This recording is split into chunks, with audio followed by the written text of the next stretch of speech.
Consciousness is the intelligent awareness within us that gives us life every day. Let's term this objective consciousness or the subconsciousness. This is a system of awareness separate from the conscious mind. It is subconscious, but it is incredibly intelligent and mindful. It is also separate from the thinking brain, but it operates via the other parts of the brain to keep our body in order. With objective consciousness running the show, the brain processes millions of automatic functions every second on a cellular level and at an aggregate level as well, of which we are not consciously aware.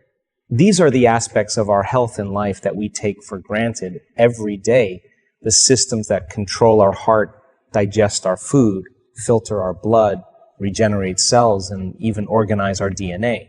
It takes a great and unlimited consciousness to be responsible for all these functions. This objective intelligence knows so much more than what our personality self knows, even though we think we know it all. This is a universal, fundamental aspect of every human being, independent of age, gender, education, religion, social status, or culture. Few ever stop to acknowledge its power, will, and intelligence. In fact, this aspect of consciousness is what gives life to all things. It is a real intelligence with quantifiable energy or force that is innate to all things. It is objective and constant. It has been called zero-point field, the source, and universal intelligence. It is the source that collapses the quantum field into all physical form. Literally, it is the life force. Quantum physics is just beginning to measure this field of potentials. As human beings, we possess both elements of consciousness. We are consciously aware as a subjective consciousness, and we exist because we are connected to the force of life that is an objective consciousness. We have free will to choose the quality of life we desire, and at the same time, a greater intelligence is giving and allowing us the animation of life in every second. In fact, science now understands that everything physical, including you and me, is just the tip of an immense iceberg. The question is, what is the field that holds it all together, and how do we make contact with it? The brain has the equipment, so to speak, to facilitate both these levels of consciousness. The brain without consciousness is inert and lifeless. When consciousness is facilitated through the human brain, the end result is called mind. Mind is a working brain, a brain in action. Mind comes into being when an operating brain is animated with life. There is no mind without the physical expression of life through a functioning brain.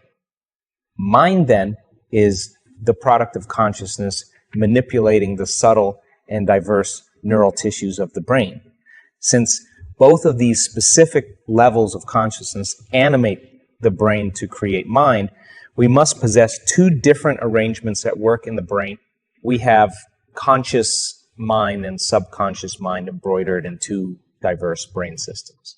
Accordingly, the brain has two distinct generalized systems with appropriate hardware to facilitate two types of consciousness. Our conscious awareness is based in the neocortex. The crown of our brain, the neocortex, is the seat of free will. This is the conscious thought center of the brain, where everything an individual learns and experiences is recorded, and where information is processed. The arrangement of how brain cells are connected together in the neocortex distinguishes you from other individuals and makes you unique. You have the ability to be consciously aware of yourself, your actions, your thoughts, your behavior, your feelings, your environment, and your mind, and to express thoughts and ideas. The invisible qualities of self-reflection, self-contemplation, and self-observation define your subjective experience of self. When we speak in terms of a person losing consciousness or regaining consciousness, we mean that he or she is leaving or returning to a level of being, self-aware, awake, and possessing a conceptual memory of self. All this is managed by the neocortex, the new brain. So